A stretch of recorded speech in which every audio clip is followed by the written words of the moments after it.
ለሰው ልጅ እግዚአብሔር የሰጠው ሌላው ሀብቱ ሰውነቱ ነው። እስኪ ሰውነቱ በሉ። ምን አላችሁኝ? ሰውነት ሀብት መሆኑን አይታችሁ ታውቃላችሁ? አንዳንዱ ሰው እኮ ከበርኩ የሚል እኮ ማለት ነው ጥቂት እንደው ጠርቀምቀም ሲል ባንኩ ላይ ያለውን አካውንት እኮ አይቶ ነው። እጅ እግር እንዴት ያለ ሀብት መሰላችሁ? አባክነ ነው እንጂ እንዴት ያለ ጸጋ መሰላችሁ? አይን እንዴት ያለ ሀብት ነው! እንዴት ያለ ሀብት! ዳንኤል ባቢሎን ተቀምጦ እግዚአብሔርን ያየበት እኮ አይን እኮ ነው። ዮሐንስ ወልደ ነጎድጓድ ታስሮ እግዚአብሔርን ያየበት እኮ አይን እኮ ነው። ኢሳይያስ በአይሁድ መካከል ሆኖ ሱራፌልን የተመለከተበት እኮ አይን እኮ ነው። ስምዖን አረጋዊ ክርስቶስን ያየበት እኮ አይን ነው። ይህንን አይን ምን ላይ አፍጥታችሁበት እንደምትውሉ እግዚአብሔር ይቁጠረው። ገንዘባችሁን በከንቱ አታባክኑ በሉ እንጂ እግዚአብሔርን ለማየት የተፈጠረውን አይን ረባካችሁ በፌስቡክ አታጥፉት።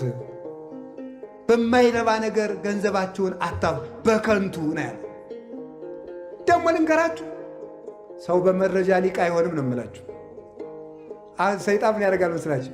ኢንተርኔት፣ ፌስቡክ፣ ዩቲዩብ ውስጥ ያስገባና እስቲ መረጃ ለአንዳንድ ነገር ጥሩ ነው ስትጎረጉር አንተ ዩቲዩብ ስትጎረጉር ዩቲዩብ ህሊናህን ሲጎረጉር ዋሻህን ትቀራለህ። ባዶ ቀፎህን ማለት ደብዝዞ ሰው እኮ ማሰብ እኮ አቅቶታል። ሰው እብድ እኮ ነው።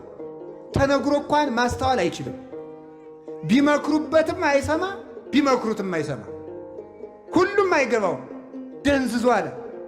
እባካችሁን አይናችሁን አታባክኑት፣ ጆሮአችሁን አታባክኑት። በሞቴም ባይረባ ነገር አትስሙበት፣ ረዘፈን አትስሙበት። ይሄ ጆሮ ቅዱሳን መላእክትን የሰሙበት ቃል ነው። ይሄ ጆሮ ሳሙኤል እግዚአብሔርን በሌሊት የሰማበት ጆሮ ነው። ይሄ ጆሮ ድንግል ማርያም ቅዱስ ገብርኤልን የሰማችበት ጆሮ ነው። ይሄ ጆሮ ቅዱሳን አባቶቻችን እግዚአብሔር ሲጠራቸው የሰሙበት ጆሮ ነው። ጆሮቻችሁን ለዘፈን ለጨዋታ ለምን ትከፍቷቸዋላችሁ? ጆሮ ክቡር ነው።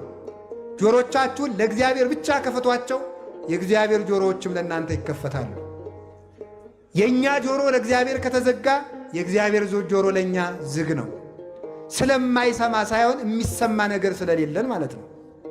ያጸምም ከመዘይ ይሰም ይጎነዲ ከመዘይ ይሁብ ይላሉ ሰለስቱ ምዕት በቅዳሴ።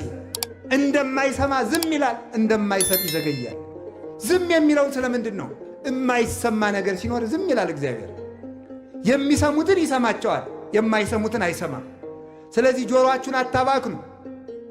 ዘፈን ይፈቀዳል አይፈቀድም? አሁን እዚህ ክርክር ውስጥ እንውጣ። ይፈቀዳል አይፈቀድም ሳይሆን ጉዳዩ ጆሮአችንን ያበክናል ነው። ኃጢአቱን እንተው ዝም ብላችሁ። ኃጢአት ነው ዘፈን። እንዲያው ከዚያ በታች ግን ጆሮአችን እንዴት ነው በዘፈን? እኔ እኮ አሁን እስቲ ሌላውን ተው እሺ። ያላገባው የሴቱ በት አሁን ያገባችሁ ሰዎች ለሆነ ሰው እየተዘፈን እንዲያው የምትሰሙ ለሆነች ሴት ምን አርግ ብላችሁ ነው? እንዲያው ይገርመኛል እኮ እንዴ አይገርም? አንድ ጊዜ የዘፈናችሁላትን ሰው አግኝታችኋል። ምን ባሉኝ ነው እንደው የምትዘሉት ማለት ነው? እንዲያው ይገርመኛል። ማምላክ ሰው ለማያውቃት ሴት በተዘፈነ ዘፈን ሲዘል ያድራል እንዴ? ይህ ነውር እኮ ነው። ይህ እኮ ጅልነት እኮ ነው። ይህ እኮ መባከን እኮ ነው። ኧረ በሞቴ ስሙኝ። አሁን ዘንድሮ በየቦታው በጦርነት የረግፉትን ወንድሞቻችን ታውቃላችሁ አይደለም? በቀኝም በግራ። መጀመሪያ እኮ ሰይጣን ምን አድርጎ መሰላችሁ? 40-50 ዓመት አይምሯችን አባክኖ ነው ዛሬ በጦርነት የሚያባክነን። መጀመሪያ አባክኖናል። ንጽህናችን አባክኖታል። ሰውነታችን ባክኗል። ይሄው ተነግሮ የማይሰማ ሰው መግደልም በቃኝ የማይል ወጣት ተፈጠረ። ስለባከናችሁ ነዋ። በኳስ ፍቅር ጠልፎ ሲደነዝዝ የኖረ እንዴት ብሎ ይሰማል? ስለዚህ መጀመሪያ ስለደነዘዝ አባከነንና ደግሞ አሁን በጥይት ያባክነናል። ስለዚህ ጆሮአችሁን ጠብቁት ለምንም ነገር። እንኳን ክርስቲያን አንድ ፈላስፋ ያለውን እንገራችሁ። አንድ ፈላስፋ የሆነ ሰው እየሮጠ ሄዶ አንተ አንድ ነገር ልነግርህ ነበር አለ። ቆይ ሳትነግረኝ 3 ጥያቄ ልጠይቅህ አለ። አንደኛ የምትነግረኝን ነገር አይተኸዋል ወይ? አላየሁትም። ሁለተኛ የምትነግረኝ ነገር እውነት ነው ወይ? እኔ እንጃ። ሶስተኛ የምትነግረኝ ነገር ስለ ጓደኛዬ ክፉ ነገር ነው ወይ? አዎ እንዳትነግረኝ በሕግ አምላክ ብሎ ሰደደው ይባላል። ምንም ለማይጠቅምን ነገር ምንም። አሁን ሰው የሚያወራው ነገር እኮ ይገርማቸዋል። አንዳንዱ ሰው የጦር ጄኔራል ሆኖ ያድራል። አንዳንዱ ኮማንደር ይሆናል። በቃ ኮማንድ ሴንተር ሆኖ ጦርነቱን ሲመራ ውሎ የእነንትና ችግር እኮ ነው እነንትና እኮ ነው ይህን ሁሉ ችግር ያመጡት ይላል። እንዲሁ ግርም እኮ ነው። እንዲሁ አርፋ አትቀመጥም? ስራን አሰራም ወይ? የእውነቴን እኮ ነው የምነግራችሁ። ዝም ብለን የራሳችን ስራ ማንሰራ ማስተካከል እንዲሁ በዚህ ዓለም ላይ ጅል ማለት በማያገቡት የሚገባ ነው ማለት ነው። ስለ ሀገራችን ጉዳይ አንቆርቆር እያልኳችሁ እንዳይመስላችሁ። እንደ ጭልፊት አጥንት ይዛችሁ እንዳትሮጡ፣ ሞጭላፊ አትሁኑ። እኔ ያልኩት ምን ማለት ነው? አንድ ሰው ምን ማድረግ ይችላል? በሀገርም ሆነ በጎረቤት ወይም በራሱ ችግር ሲፈጠር እነገሌ ለምን እንዲህ አደረጉ ሳይሆን የሚለው ምን ማለት ነው? አሁን እኔ ምን ማድረግ እችላለሁ ነው። እስኪ በሉ ሁላችሁ በሉ እንጂ ሁላችሁም አሁን እኔ እሺ ምን ማድረግ እችላለሁ? ምንም ነገር ሲፈጠር ሁልጊዜ የራሳችሁን ድርሻ ነው መስራት። የሰዎችን ጉዳይ በመብጠልጠል አሁን ብድግብና ፓትርያርኩ ምን እያደረጉ ነው በዚህ ሰዓት? እንዴት ሊቀ ጳጳሱ ዝም ይላሉ? እንዴት አንተ ዝም አለ? መፈጠር ያለበት ራሳችን ምን እያደረግን ነው? ሀገረ ስብከት ምንድን ነው ያደረገው? የሆኑ ማኅበራት ምንድን ነው የሚሰሩት? እዚያ ተጎልተው ሚል ሰው አለ። አንተ ምን እያደረግክ ነው? ሰው መስራት ያለበት የራሱን የራሳችን ሥራ እንድንሠራ አምላከ ቅዱሳን ይርዳል። ስለዚህ ያባከነው ጆሮ አለ፣ ያባከነው እጅ አለ። በዚህ እጅ አባቶቻችን የሐዋርያው የቅዱስ ቶማስ እጅ ከተቆረጠች በኋላ ምን አድርጋ ነበረ? እሱ ሞቶ ከተቀበረ ሰማዕትነት ከተቀበለ በኋላ በዓመት እየተገለጠች ታቆርብ ነበረ። ከሞተ በኋላ ማለት ነው። የቅዱሳን እጅ ሙቶም ይሰራል፣ የእኛ እጅ ደግሞ ሙቶም ይበጠብጣል። ብዙ ሰዎች እኮ ሙተው በቁማቸው የገመዱት ገመድ ነው ዛሬም እየጠለፈ የሚጥል። ሙተውም እጃቸው ረጅም የሆኑ ሰዎች አሉ። ቅዱሳን ደግሞ ሙተውም እጃቸው ሕይወት ይሰጣል። ቅዱስ ሉቃስ ወንጌልን እየጻፈ ሲያስቸግር ንጉሡ የዚህን ሰው እጅ ካልቆረጥኩ አላልፍም ብሎ ቆረጠው። እመቤታችን የብርሃን እጅ ቀጠለችለት። የእኛ እጅ በምን እንደሚቆረጥ ተመልከቱት። ቅዱስ ዮሐንስ ዘደማስቆ ስዕል እየሳለ የቅዱሳንን ስዕል እየሳለ ቢያስቸግር ንጉሡ እጁን ቆረጠው። የቀኝ እጁን ቆራጣ በግራ እጁ ይዞ ሄደና ከእመቤታችን ስዕል ያንቺን ስዕል በሳልኩ እጄ ሲቆረጥ ዝምታ ያለሽ አለ። እመቤታችንም ቀጠለችለት። አሁን የእኛ እጅ ምንድን ነው ሲሰራ የሚሆነው? ይሄ እጅ እኮ እኔ ይገርመኛል። የድንግል ማርያምም ስም እጅ ተባለ፣ ሌላ ስም ጠፋ። ምን ይደረግ? መለኮትን የታቀፈች የእኛም የሌቦቹ እኩል ስም አግኝቶ እጅ ተባለ። ዓለምን የቀደሱ የክርስቶስ አካላትም እጅ ተባሉ፣ ሌላ ስም የለ። ሰው የቋንቋ ድሃ ሆነና የእኛም የርኩሶቹ እጅ ተባለ። እጃችን መንጻት ይጠበቅበታል። በሰው ላይ ከመቀሰር፣ ያልተፈቀደለትን ከማንሳት፣ የሰውን ደም ከማፍሰስ፣ ሰውን ከመቀማት፣ ያልተፈቀደለትን ከማንሳት ከዚህ መንጻት አለበት። ከንፍገት መንጻት አለበት። ከስንፍና መንጻት አለበት። የአቡነ ሳሙኤል ዘዋልድባ እጅ ዋልድባን መሬቲቱን እንደ መሶብ ብድግ አድርገው ለሥላሴ ያስባርከዋል። መሬትን ብድግ አድርገው እንደ መሶብ የሚያስባርኩ እጆች ነበሩ። የሙሴ እጆች ተዘርግተው ሲቆሙ የእስራኤል ጠላት በሙሉ እንደ ቅጠል ይረግፉ ነበረ። የሙሴ እጅ ብቻቸውን ሲዘረጉ የኢየሱስ ክርስቶስን እጅ ስለሚወክሉ ሙሴና አሮን ሙሴ እጁን ሲዘረጋ እስራኤል ያሸንፋሉ፣ ሲያጥፈው ይሸነፋሉ። ከዚያ በኋላ ምንድን ነው የተደረገ? አሮንና ሆር የሙሴን እጅ ተሸክመው ዋሉ። ሲደክማቸው ድንጋይ ኮልኩለው አስደገፉ የሙሴን እጅ። ክንደ ብርቱ ነው ሙሴ። ያ የሙሴ እጅ የተሸከመ ድንጋይ ቅዱስ መስቀል ነው ይላል። የሙሴ እጅ የክርስቶስ እጅ ነው። ሙሴ እጁን ሲዘረጋ እስራኤል እንዳሸነፉ ክርስቶስ እጆቹን በመስቀል ላይ በመዝገር ዘርጋቱ እኛ አጋንንትን ድል ነሳን። እነዚህ እጆች ናቸው ያዳኑ። የክርስቶስ ኦ አይዳ ወለላሃኳሁ ለአዳም ተቀነዋ በቅነዋተ መስቀል አዳምን ያበጃጁ እጆች በችንካር ተቸነከሩ። ወዮ! እሱ እጆቹን ሲቸነከር የእኛን ጠላት ዲያብሎስን በሳት ዛንጀር ቸነከረልን። እሱ እጆቹ ላይ ሲቸነከር የእኛን ስም በሕይወት መጽሐፍ ጻፈ፣ በደሙ አተበን። እጅ ይህንን ይመስላል። እጅ ክርስቶስን የሚመስል ነው። ኧረ እጅ እንደ ዋዛ ረከሰ። እጆቻችንን ከማርከስ ይሰውረን። ይህ በእጆቻችሁ ላይ ያረጋችሁት ድሪቶ ነገር መወገድ አለበት። እገሌ ያላችሁ እጃችንን እናንሳ። እጃችን ይንጻ፣ ለጸሎት ይነሳ፣ ይቀጣም። በሰፊያድ አንድ ነገር ንገራችሁ። ቢያንስ በቀን ለአንድ ሰዓት ያክል ያን ባይሆን ለ25 ደቂቃ እጅ መቀጣት አለበት። በምን? በሰፊህ። እጅ ብታሰናክል ካንተ ቆርጠህ ጣል ማለት እጅህን በመዘርጋት ቅጣው ማለት ነው። ዘርግ ተጸልይ። አይን ባክኗል፣ እጅ ባክኗል። እግር እኮ የምን ምሳሌ እንደሆነ ብነግራችሁ በጣም ትደነቃላችሁ። እግር የካህናት ምሳሌ ነው። እግር የሥልጣነ መለኮት ምሳሌ ነው። የክርስቶስ ሥልጣኑ እግር ይባላል። ጠላቶችን በእግር እስከምትገዛ ድረስ ይባላል። ሥልጣን ማለት ነው።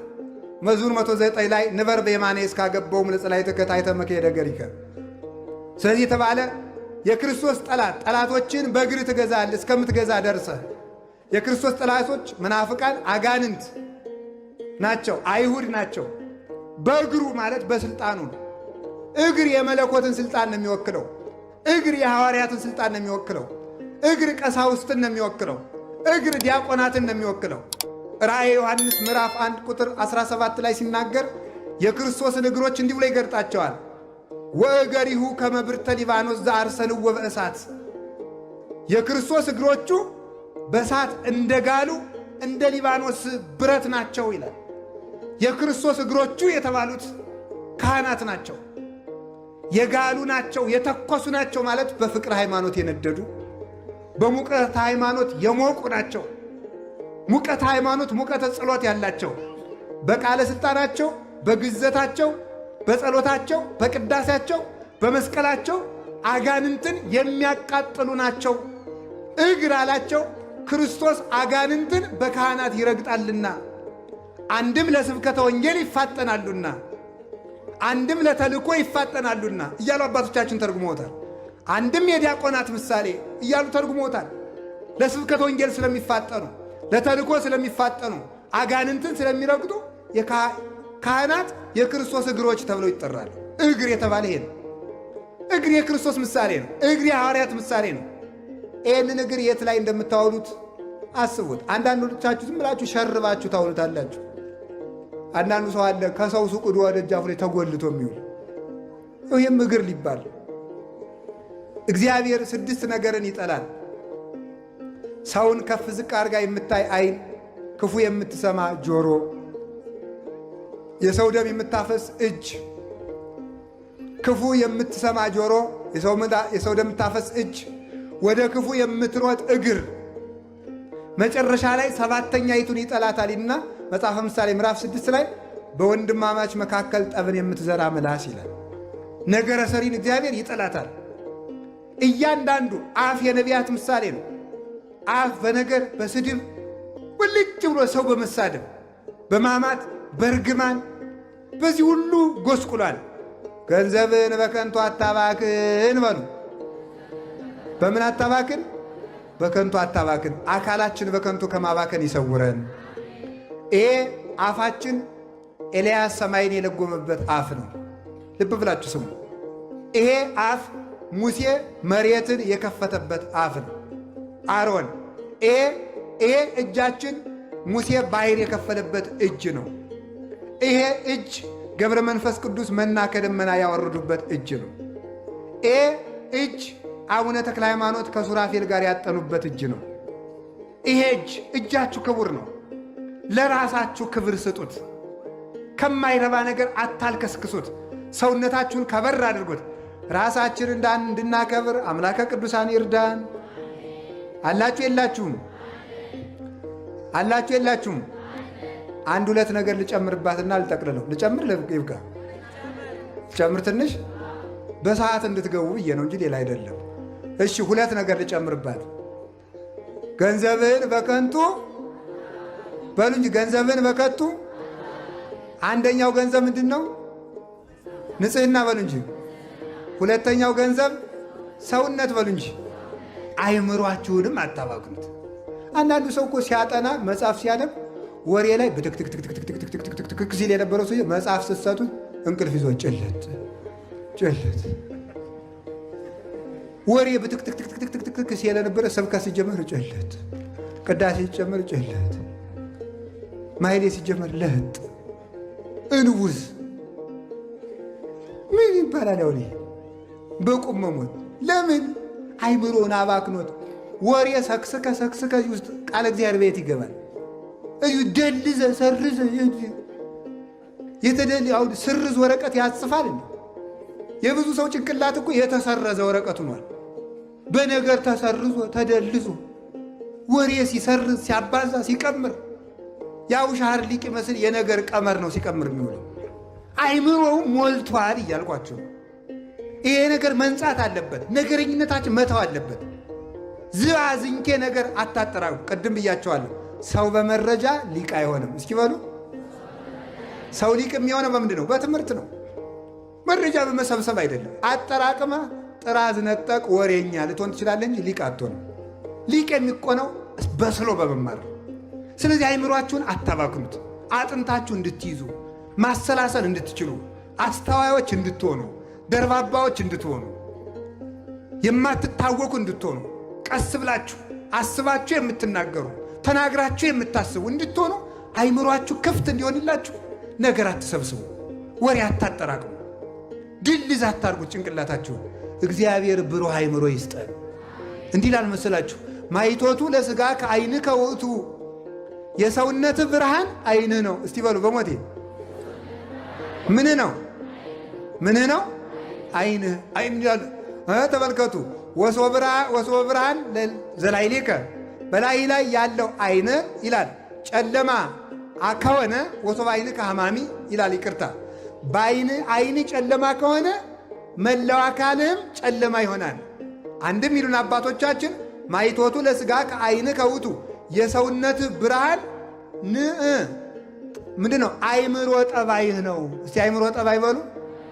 አይምሮ ጠባይ ማለት የተፈጥሮ እውቀት ማለት ነው። አይምሮ ከጎሰቆለ ግን ሰውነት ሁሉ ጨለማ ይሆናል ማለት። እጅ ያላሰበውን ይጨብጣል፣ አንደበት ያላሰበውን ይናገራል፣ እግር ያላሰበው ቦታ ውሎ ይመጣል፣ ሆደ ያላሰበውን በሙሉ ይበላል። ያላሰብከው ትወላለህ፣ ያላሰብከውን ታገባለህ፣ ሳታስብ ትፋታለህ፣ ሳታስብ ትመነኩሳለህ፣ ሳታስብ ቆብክን ትጥላለህ፣ ሳታስብ ትሾማለህ፣ ሳታስብ ትሻራለህ፣ ሳታስብ ትበጠብጣለህ። የሁሉ ችግር በምንድን ነው? አይምሮ። አይምሮአችን መባከን የለበትም። የቅዱስ ቄርሎስ አይምሮ እኮ በሞቴ ዛሬ የእኛን አይምሮ ተውት። በሞቴ አንድ አባትን አንድ ልጅ እንዲህ አላቸው። አባ አላቸው፣ አቤት። እንዲው እየረሳው እምቢ አለኝ አላቸው። እየረሳው እምቢ አለኝ ሲላቸው ምን ቢሉት ጥሩ ይመስላችኋል? አይ ልጄ መፍትሄውንስ ብነግርህ ትረሳው ይላሉት። መፍትሄውንም ብነግርህ ምን ትለዋለህ? ትረሳዋለህ። ምን ያደርግልሃል ይላል። አሁን እኮ በሞት ልንገራችሁ፣ የመርሳት ችግር አለብን በሉ እንጂ። በጣም ደግሞ የሚገርመው የመርሳቱን ችግር መፍትሄም የመርሳት ችግር አለብን ማለት ነው። ገብቷችኋል አይደለም? የመርሳቱን ችግር መፍትሄም እንረሳለን ማለት ነው። አሁን መፍትሄውንም እንረሳለን። እየረሳን ታመናል። የመርሳት ችግር አለብን፣ መፍትሄውንም ረስተናል። ስለዚህ ምን እናድርግ ካላችሁን፣ እንናዘዝ፣ ወሬ ማጠራቀም እናቁም፣ ሰውነታችን ይንጻ። የዚያን ጊዜ ክፍት አይምሮ ይኖረናል። እንደ ቅዱስ ቄርሎስ የማጥናት ጸጋ ነበረው። ምን ይላል ተመልከቱ። አንድ ቃል ሲናገር ተመልከቱ። ወሶበ ይሰሞ ለቀለም ያጸነው ባህዱ ጊዜ ወይ መስል ከመዘቀዳሚ ተምህረ። አንድን ቃል ከመምህሩ አንደበት ሲሰማ እንደተዳመጠው ብራና ላስ ያደርገዋል። አስቀድሞ የተማረው ይመስል ነበር ይላል። በልቡናችን ማደር ያቃተን፣ በሥጋዊም ዕውቀት ድሆች፣ በመንፈሳዊም ዕውቀት ድሆች የሆነው አይምሮአችን ስለሞላ ነው። ንጹሕ አይምሮ እግዚአብሔር ያድለን።